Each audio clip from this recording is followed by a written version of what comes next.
للطالب اللبيب في دار الحبيب. Assalamualaikum warahmatullahi ta'ala wabarakatuh.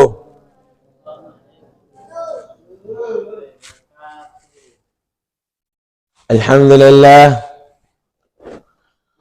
Alhamdulillah. Alhamdulillah rabbil alamin. Wa bihi nasta'in wa ala umurid dunya waddin. Wassalatu wassalamu ala asrafil anbiya'i wal mursalin wa ala alihi wa sahbihi ajma'in. Amma ba'du.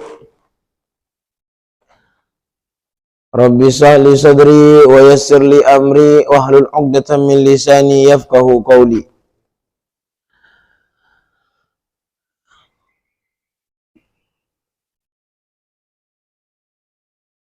Ketemu lagi di pagi ini, di pagi hari yang sangat indah, di pagi hari yang sangat mulia, dengan Al-Fakir di dalam menjelaskan kitab Arba'in Nawawi.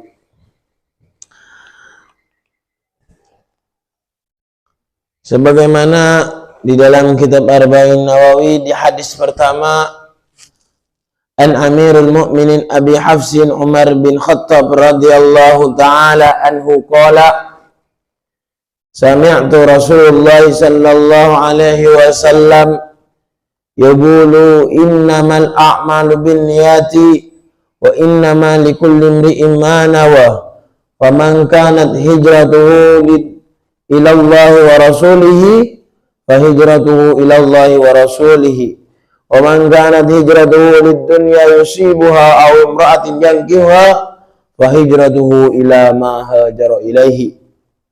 Rawahu Imam al-Muhaddisin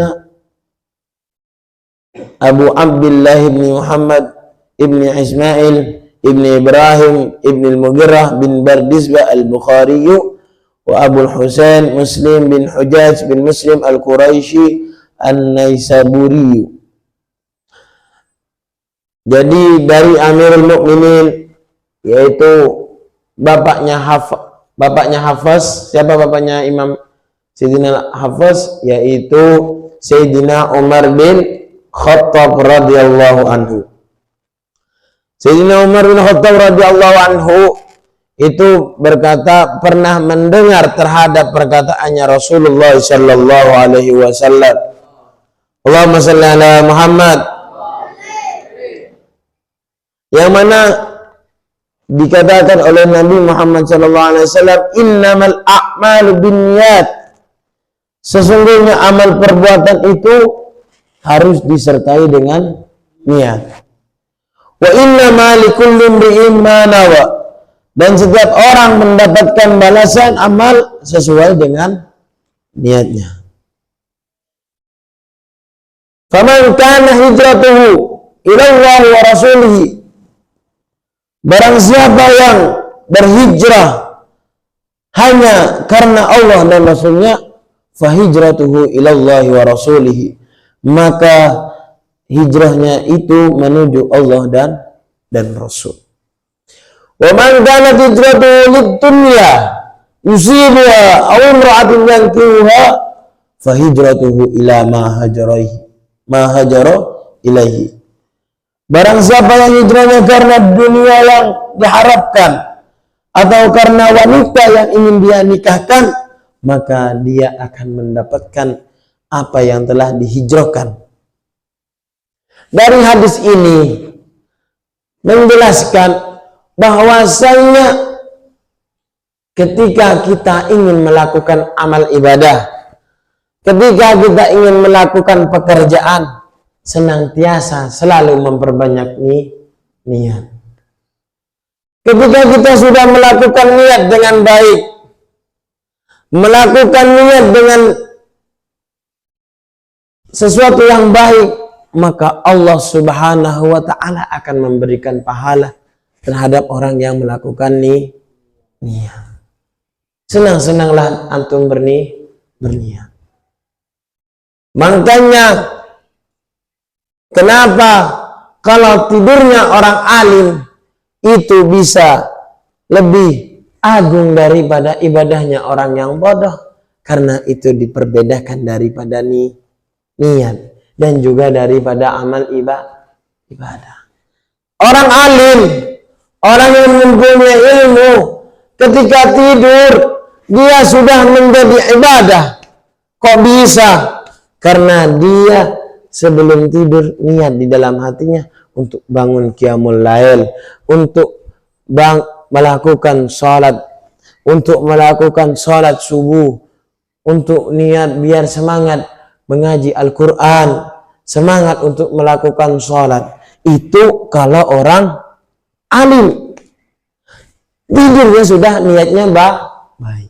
Makanya antum semua supaya ketika pengen tidur, pengen melakukan ibadah, pengen mengerjakan apapun kebaikan, supaya memperbanyaklah niat. Maka ketika kamu sudah memperbanyak niat, maka insya Allah apa yang kamu niatkan oleh Allah Subhanahu wa Ta'ala akan diijabah, diterima. Artinya kamu niatnya menjadi niat yang baik. Niat di sini terbagi ada 3. Pertama, ada niat dikarenakan takut kepada Allah Subhanahu wa Ta'ala.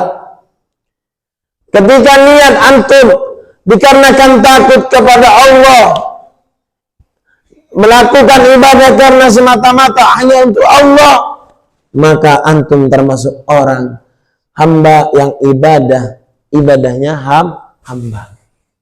Jadi kalau ibadahnya hamba itu mengerjakan sesuatu tersebut bukan karena lain, tidak ada apa-apa, cuman hanya pengen mendapatkan ridhonya Allah Subhanahu wa Ta'ala. Makanya antum ketika sholat, ketika puasa itu adaan lillahi ta'ala, karena Allah Subhanahu. Allahumma shalli ala Muhammad, Allahumma shalli ala Muhammad, Allahumma shalli wa sallim ala Sayyidina Muhammad. Yang kedua, ada niat dikarenakan ingin mendapatkan surga dan neraka. Niat yang kedua ingin mendapatkan surga dan neraka. Maka itu adalah termasuk ibadah yang diperjualbeli. Gimana kalau orang dijual perbelikan? Contohnya, saya beli barang ke antum. Saya pengen beli apa? Kandi atau motor.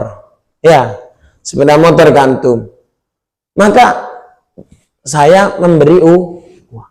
Ketika memberi uang, maka antum memberi sama halnya orang yang ibadah ingin mendapatkan surga dan neraka. Ketika antum ibadah atau mengerjakan niat di dalam hatinya untuk mendapatkan surga, maka antum sama halnya itu dengan orang yang memperdagangkan ibadahnya. Oh, kalau saya mengerjakan sedekah, saya mengharapkan mendapatkan 10.000, mendapatkan ingin 100.000. Oh, kalau saya sholat, otomatis saya pengen masuk surga. Itu namanya ibadahnya orang yang diperjualbelikan. Paham?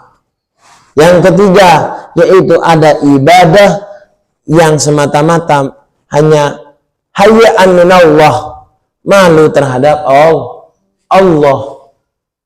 Malu tersebut dengan artian ya karena dia diciptakan dia ibadah gitu. Ya karena dia ada di muka bumi dia ibadah. Maka ketika sedemikian adalah termasuk ibadah yang orang-orang yang hanya bersyukur. Tapi kalau hanya didasari rasa malu. Dan niat itu hanya ada di mana? Di dalam hati. Niat ada di dalam Kalau di lisan, kalau di mulut itu namanya talaffuz. Geran talaffuz hukumnya sunnah. Makanya antum ketika sholat, ketika mengerjakan apapun bukan diucapkan saya berniat, bukan gitu. Itu bukan niat, tapi talaffuz. Tapi kalau niat di dalam ketika sholat kamu, ketika ibadah kamu tidak diniatkan di dalam hati, maka jangan harap sholat kamu diterima. Maka senanglah kamu sebagai orang mukmin memperbanyak niat baik. Niat jadi orang baik. Niat melakukan pekerjaan baik. Sebelum antum, walaupun antum belum mengerjakan. Karena apa? Niatul mukmin khairun min amalihi. Niatnya orang mukmin lebih utama daripada pekerjaan. Allahumma shalli ala Muhammad. Allahumma shalli ala Muhammad.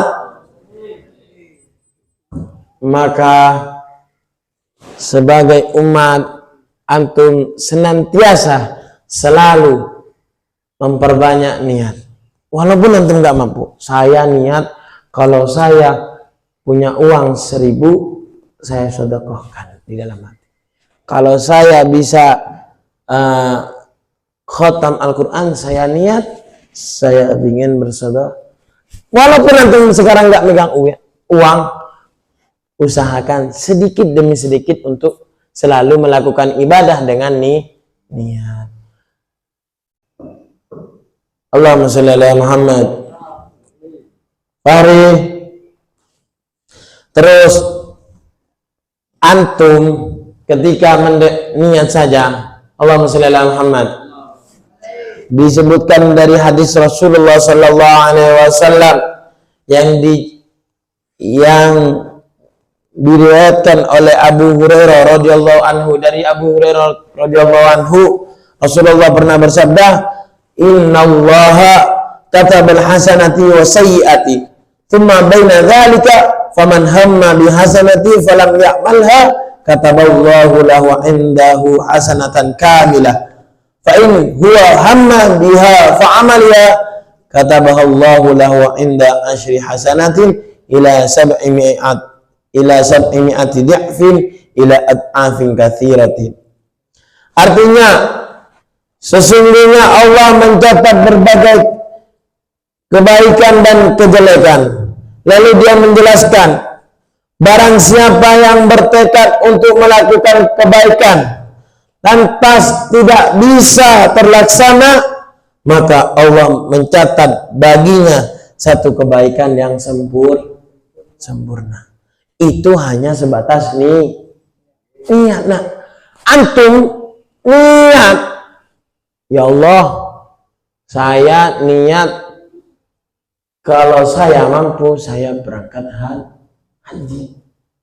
Walaupun antum tidak niat, antum tidak melakukan, maka Allah sudah mencatat sebagai orang yang niatnya saja dicatat sempurna.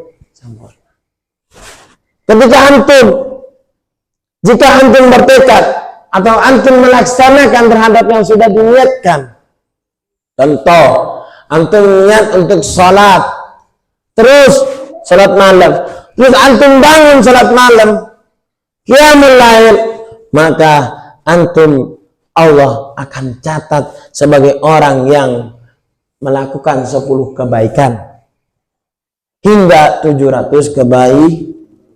Artian dilipat gandakan kebaikan tersebut. Maka Allah dengan niat. Memperbanyaklah antum dengan niat. Allahumma shalli ala Muhammad.